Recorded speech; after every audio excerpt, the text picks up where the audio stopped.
Talking About Rock, Season 4, Episode 5, Ron Coolen.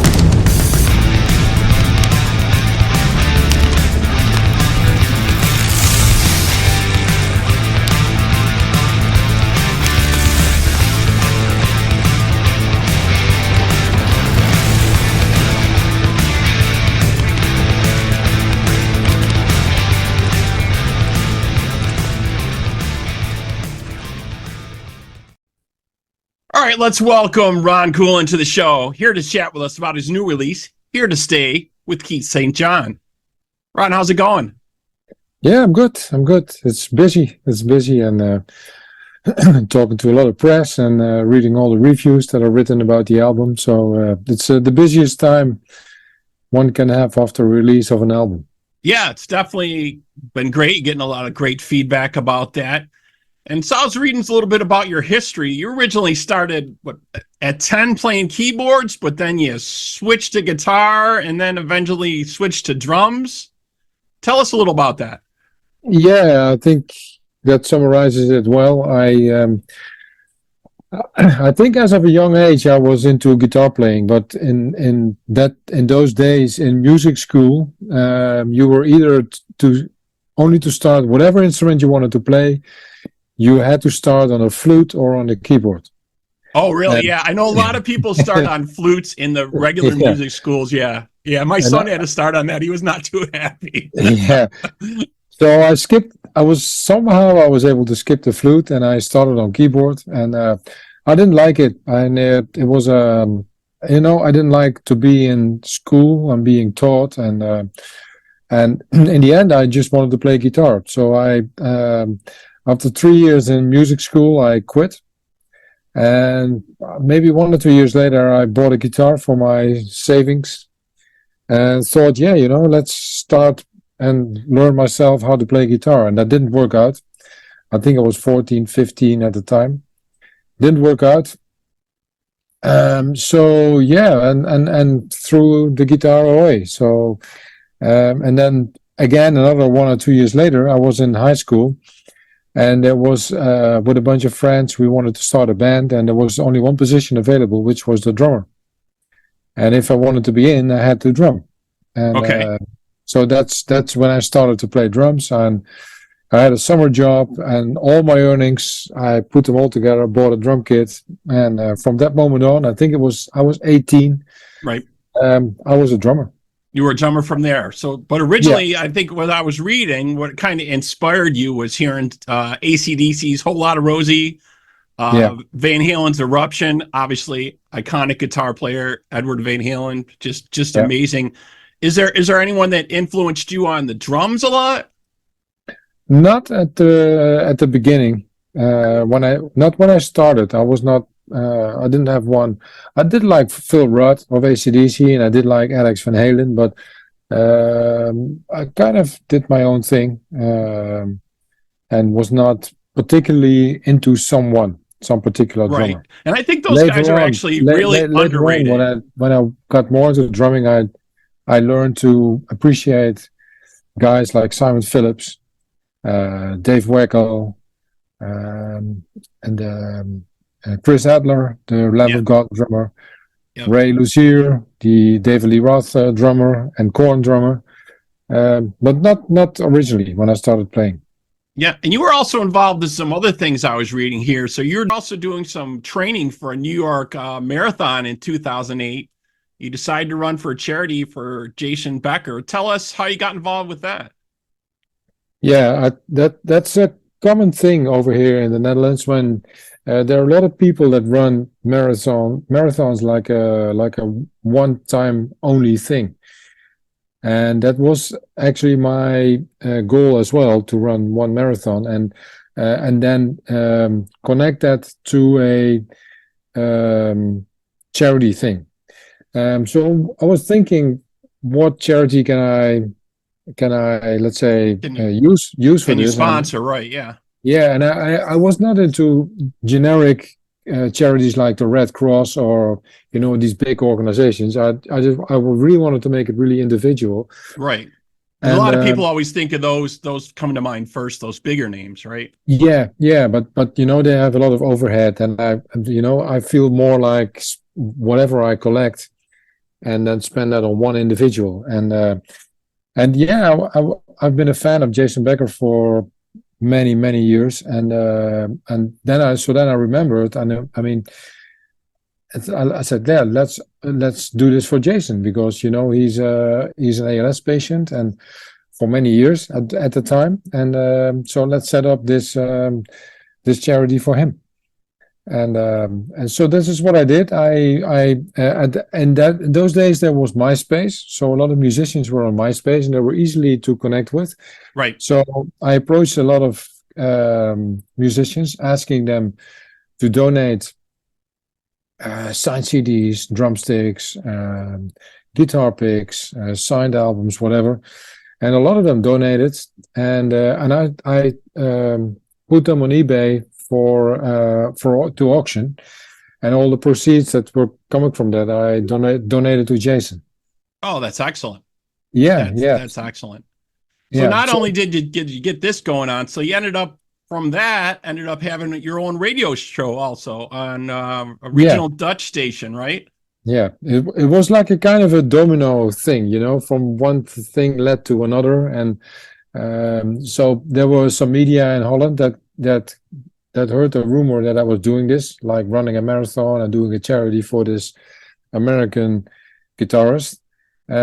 So I was interviewed by a radio station, and so while I was interviewed, I was thinking, yeah, you know, this station does not have a hard rock program.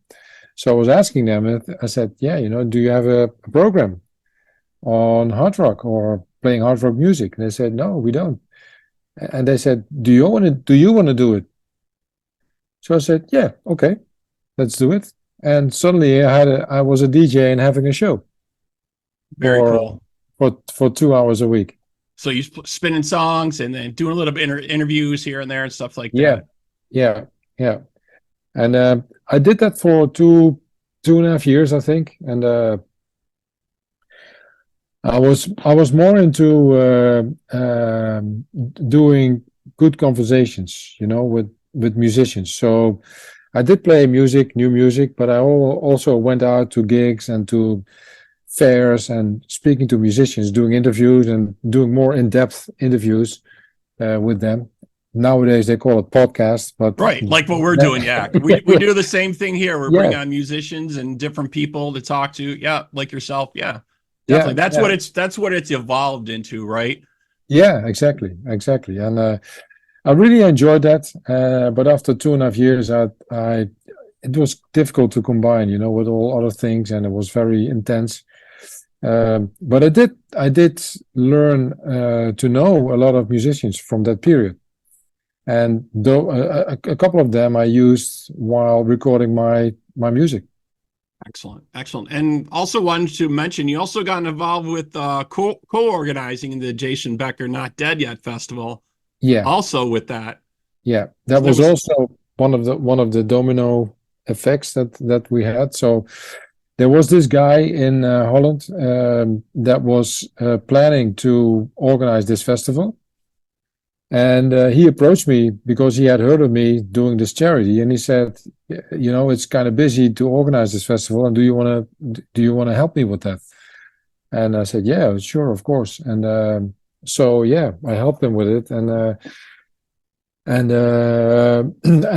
spent time with all the musicians that were hired and that were playing on the festival, and we had a great couple of days.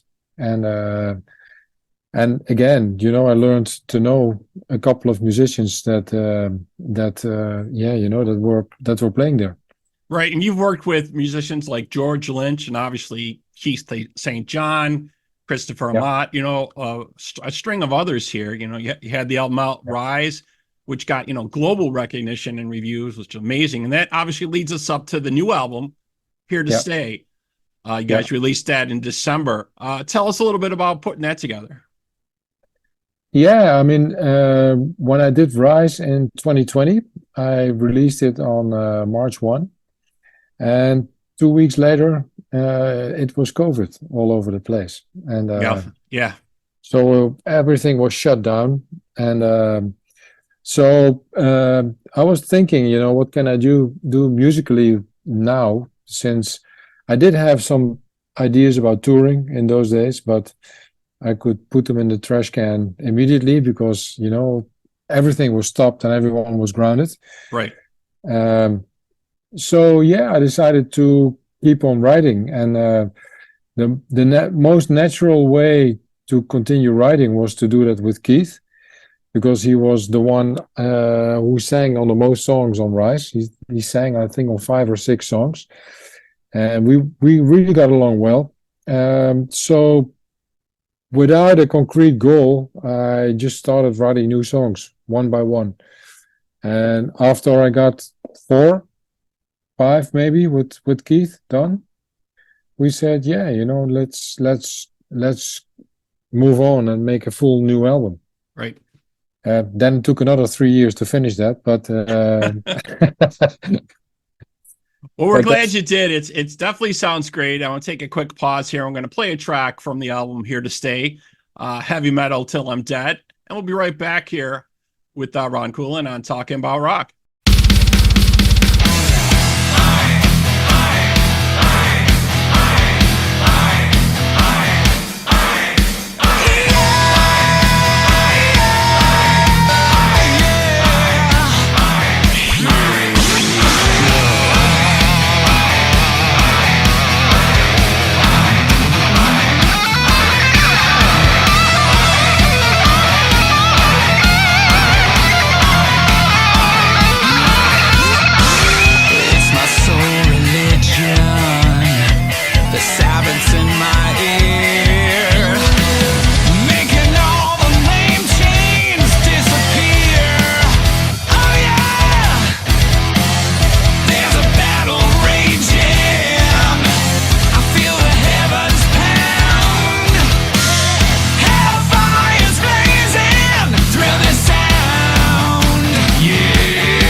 Okay, we're back here on Talking About Rock. Just checked out the track and video for Heavy Metal Till I'm Dead.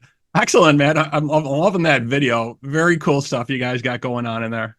Yeah, thanks. Looks like you had a lot of fun. So you mentioned a little bit earlier, you at one time had plans for a tour and you had to scrap that and gigs. Anything percolating that you guys have been thinking about or show? Maybe you could give us a little hint of what maybe you might have going on. Well, both Keith and I have said to each other, yeah, we need to bring this to a stage for sure. The only question is how and when. And touring is financially is difficult, right? Especially when I live in the Netherlands, Keith lives in the US, between Las Vegas and Los Angeles, and he has a lot of commitments. So planning is an issue, costs are an issue, but still, we said we need to go out on tour.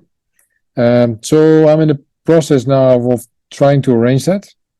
And the ideas and the ideal setting for that is that we would go out on the road with a bigger band as a support act, so we can do many shows within a short time frame. So that makes it efficient for Keith to come over, right, to Europe, and then do a lot of shows, short time. It's plannable. Logistic wise is better. So the question now is with which band we can tour. So we have some options that we are speaking to. So yeah, I'm keep my fingers crossed. Right. Well, we hope you get on one of the tours that are coming out. We know there's all kinds of stuff that's been getting released lately, for the new 2024, all kinds of tours. And some people had to postpone their tour. Obviously, Aerosmith had to cancel out. So that opens up stuff for other people. But yeah, we so would like to see you bring this stuff to the States. Very, very cool. And if our listeners want more information about you or your music, where should they go check it out? The best way is to go to my website, roncoolen.rocks. There they find everything. So all information on all the guest players and all the songs. They can order the CD, some merch. Everything is there. roncoolen.rocks. Excellent. Well, Ron, it's been a pleasure to speak with you today. Thank you so much for joining us. Really appreciate it. If you folks out there have questions or comments for us, please feel free to email us at talkingaboutrock@gmail.com. You can like us and follow us on our social media and our website, talkingaboutrock.com. Ron, again, thanks for being with us, man. Yeah, thank you for having me. All right, good.